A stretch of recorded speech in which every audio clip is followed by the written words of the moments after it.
अस्सलाम वालेकुम व्यूअर्स। मैं उम्मीद करता हूँ आप सब खैरियत से होंगे। आज का जो हमारा टॉपिक है वो है सोशल एंग्जाइटी डिसऑर्डर, या इसको आम ज़ुबान में हम कहते हैं सोशल फोबिया। अब सोशल एंग्जाइटी डिसऑर्डर के ऊपर हम सबसे पहले देखते हैं कि ये होता क्या है। सोशल एंग्जाइटी डिसऑर्डर ये होता है कि अगर किसी शख्स को किसी एक सिचुएशन में या ज़्यादा हालात के अंदर एंग्जाइटी का शिकार होता है, फॉर एग्ज़ाम्पल कि उसे लगता है कि उसे लोग ऑब्ज़र्व कर रहे हैं, लोग उसे देख रहे हैं इस तरह, और जब उसे लोगों को वो उसको सिचुएशन का फ़ियर होता है तो उसके अंदर कई तब्दीलियाँ रूनुमा होती हैं। मसलन ये तब्दीलियाँ उसके अंदर, अगर वो खाने की टेबल पे बैठा हुआ है, बाहर आउटिंग के लिए गया है, तो वहाँ पे उसको कोई प्रॉब्लम फेस आ सकती है कि उसे लोग ऑब्ज़र्व कर रहे हैं। अगर कोई प्रेजेंटेशन देने के लिए स्टेज के ऊपर जाता है, कोई स्टूडेंट है, तो उसे लगता है कि बहुत सारे लोग उसे ऑब्ज़र्व कर रहे हैं। और ये जो सोशल एंग्जाइटी है, इसका शिकार बच्चे भी होते हैं। इसकी मिसाल ऐसे आपने देखा होगा कि जब छोटे बच्चे किसी शख्स से मिलते हैं, अजनबी शख्स से मिलते हैं, तो हमने ये देखा है कि उन्हें लगता है, बच्चे क्या करते हैं, रोना शुरू कर देते हैं, माँ बाप के साथ चिपकना शुरू कर देते हैं या डरना शुरू कर देते हैं।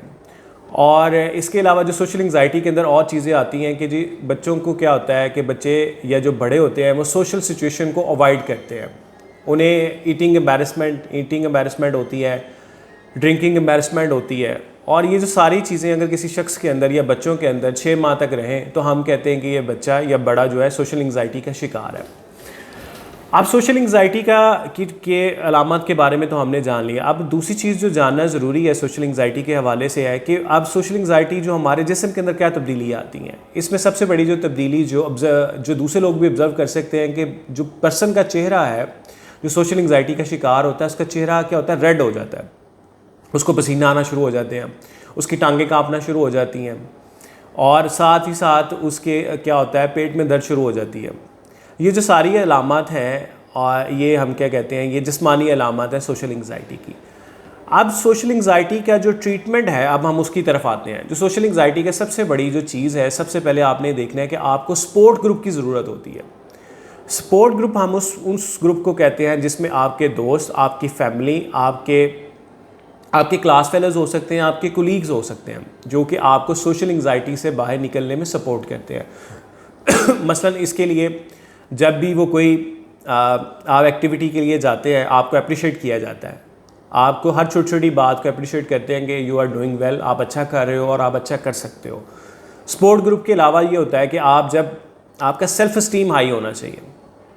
आपका सेल्फ़ इस्टीम हाई इस तरह हो सकता है, फॉर एग्ज़ाम्पल कि अगर आपकी ग्रूमिंग अच्छी है, आपने अच्छे कपड़े पहने हुए हैं, जो भी आपके पास रिसोर्सेज अवेलेबल हैं उनमें से आपके पास जो सबसे बेहतरीन चीज़ है, आपने अच्छे तरीके से कपड़े अपने आयरन किए हुए हैं, बाल बनाए हुए हैं, शेव की हुई है, और आपने शूज़ अच्छे तरीके से साफ़ किए हुए हैं, तो ये जो पर्सनल ग्रूमिंग होती है, ये भी आपकी सेल्फ़ इस्टीम को बेहतर करती है। अगर आपका सेल्फ़ इस्टीम अच्छा होगा तो आप सोशल एंग्जाइटी का कम शिकार होंगे। आप जब भी प्रेजेंटेशन देने के लिए जाते हैं तो आपने सबसे पहले जो चीज़ फोकस करनी है वो इस चीज़ पे करनी है कि आपको सबसे ज़्यादा आता है। इसको मतलब अभी आपको लग रहा होगा कि ये बड़ा मुश्किल है, ये नहीं कर सकते, लेकिन अगर आप ये करेंगे तो फिर आप अच्छे तरीके से परफॉर्म कर सकते हैं। जब आपका अपने ऊपर, आपकी अपनी खूबियों के ऊपर होगा फोकस, तो आप अच्छे तरीके से परफॉर्म कर सकते हैं। उसके अलावा ये है कि फ़ोकस ऑन अदर्स। जब आप प्रेजेंटेशन देने जाएं तो आपने स्टेज पे खड़े होकर जो सबसे पहली चीज़ देखनी है कि आपने फ़ोकस ऑन अदर्स करना है। आपने दूसरों की तरफ देखना है कि वो साहब को, उनको कुछ नहीं आता और आपको सबसे ज़्यादा चीज़ें आती हैं। और इस चीज़ का आपने अपने जहन में ख्याल रखना है कि जो एंग्जाइटी है वो विजिबल नहीं है, कि एंग्जाइटी किसी और को नज़र नहीं आती, ये सिर्फ आपके अंदर ही फ़ियर होता है। और इसके अलावा जो कुछ कोपिंग स्टेटमेंट्स होती हैं, कोपिंग स्टेटमेंट्स हम कहते हैं ऐसे मुहावरे होते हैं जो कि आपको सोशल एंग्जाइटी में ओवरकम करने में मदद देते हैं। मिसाल के तौर पे, मैं ये कर सकता हूँ, मुझ में ये काबिलियत है, फ़लाँ शख्स ने भी पहली दफ़ा किया था तो वो भी कर गया था, तो मैं भी ये कर लूँगा। ये कुछ ऐसे कोपिंग स्टेटमेंट्स हैं जो कि आपको हेल्पफुल हो सकते हैं। अगर इनसे आप अच्छा, ये चीज़ें जब हम कर लेते हैं तो उसके बाद क्या करते होते हैं कि हमने अपना जो पॉजिटिव रिलेशन है वो डेवलप करना है सोसाइटी के अंदर। मसलन आपने अपने कोलीग्स के साथ, क्लास फेलोज़ के साथ जब पॉजिटिव रिलेशन आप डेवलप करने की कोशिश करेंगे तो ये भी चीज़ें आपको बेहतरी की तरफ जाती हैं। अब ये चीज़ें तो हो गई सारी की सारी बड़ों के साथ।